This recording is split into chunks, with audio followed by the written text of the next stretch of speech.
പാലക്കാട് കൈതച്ചിറയിൽ യുവാവിനെ മർദ്ദിച്ച കേസിൽ രണ്ടുപേർ പിടിയിൽ. കൈതച്ചിറ സ്വദേശികളായ അക്ബർ അലി, തോട്ടക്കുന്ന് വീട്ടിൽ ഷംനാദ് എന്നിവരാണ് പിടിയിലായത്. കാളക്കാട് ഉന്നതിയിലെ ചന്ദ്രനാണ് മർദ്ദനമേറ്റത്. സാജിദ് ചേർന്നുണ്ട്. സാജിദ്, എവിടുന്നാണ് പ്രതികളെ പിടികൂടിയത്? സച്ചിൻ, മണ്ണാർക്കാട് കൈതച്ചിറയിൽ ആദിവാസി യുവാവിനെ മർദ്ദിച്ച സംഭവത്തിലാണ് രണ്ടുപേർ ഇപ്പോൾ പോലീസിന്റെ പിടിയിലായിരിക്കുന്നത്. ഇവർ ആദിവാസി യുവാവായ കൈതച്ചിറ കാളക്കാട് ഉന്നതിയിലെ ചന്ദ്രൻ എന്ന 48-കാരനെയാണ് മർദ്ദിച്ചത്. ജൂലൈ 23-ന് പുലർച്ചെ 1 മണിക്കാണ് കൈതച്ചിറ സ്വദേശികളായ അക്ബർ അലി, തോട്ടക്കുന്ന് വീട്ടിൽ ഷംനാദ് എന്നിവർ ചന്ദ്രനെ മുൻവൈരാഗ്യം വെച്ചുകൊണ്ട് വീട്ടിൽ കയറി മർദ്ദിച്ചത്.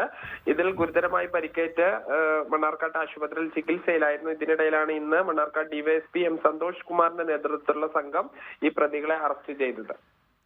ശരി.